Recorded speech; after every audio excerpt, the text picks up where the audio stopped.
আমার এক স্টুডেন্টের কাকুর বিয়ে ছিল সরস্বতী পুজোর দিন। আর তার ২ দিন আগে স্টুডেন্টের মা আমাকে ফোন করে বলে যে আমাকে নাকি বিয়ে উপলক্ষে বিয়ের কুলো এবং মাটির কয়েকটা জিনিস রং করে ডিজাইন করে দিতে হবে। আর এই কথাটা শুনে আমি তো প্রথমে ভীষণ ভয় পেয়ে গেছিলাম, কারণ এর আগে আমি কখনো এরকম কোনো কাজ করিনি। আর এটা যেহেতু ছিল বিয়ের মধ্যে একটা শুভ কাজ, সেজন্য মনের ভয়টাকে দূরে সরিয়ে অবশেষে বসে পড়লাম এটাকে ডেকোরেশন করতে।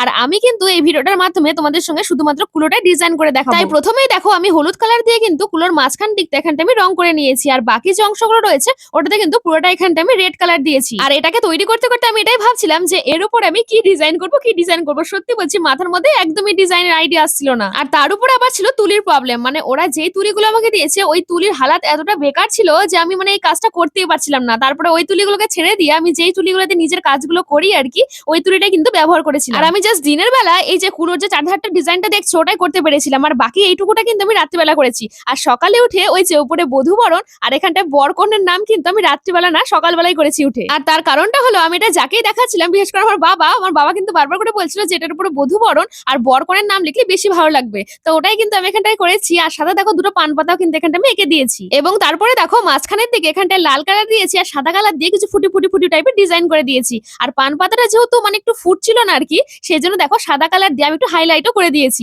যাতে এটা চোখে মানে বেশি করে পড়ে আর কি বলতে পারো। আর আমি না প্রথমের দিকে ওই যে ওপরে যে বধূবরণ নামটা দেখছো ওটা না একটু চিকন টাইপের করে লিখেছিলাম। তারপরে যখন এটা ফাইনাল লুকটা দেখছিলাম তারপরে দেখলাম যে না, বধূবরণ লেখাটা একটু মোটা করে লিখলে বেশি ভালো লাগবে। সেজন্য পরে কিন্তু ওই বধূবরণ নামটা আমি একটু মোটা করে লিখেছিলাম। ও বাই দ্য ওয়ে, আমার বাড়ির আশেপাশে তোমরা যারা আছো, তোমাদের যদি আমার কাজ ভালো লেগে থাকে তাহলে আমার সঙ্গে তোমরা যোগাযোগ করে তোমাদের বিয়ে উপলক্ষে বিভিন্ন ধরনের জিনিস কাস্টমাইজ করাতে পারো। আমি কিন্তু অবশ্যই এটার জন্য চার্জ করে থাকি, আগেই বলে রাখলাম। তো চলো আজকের মতো তাহলে এইটুকুই, দেখা হচ্ছে পরে কোনো ভিডিওতে। আর আজকের এই কাজটা তোমাদের কেমন লাগলো আমাকে অবশ্যই কমেন্ট করে জানাতে ভুলো না। আর ভালো লাগলে প্লিজ একটু লাইক করে চ্যানেলটাকে সাবস্ক্রাইব করে দিও তোমরা যদি আমার চ্যানেল আজকে নতুন হয়ে থাকো। আজকে তাহলে আসি, টাটা।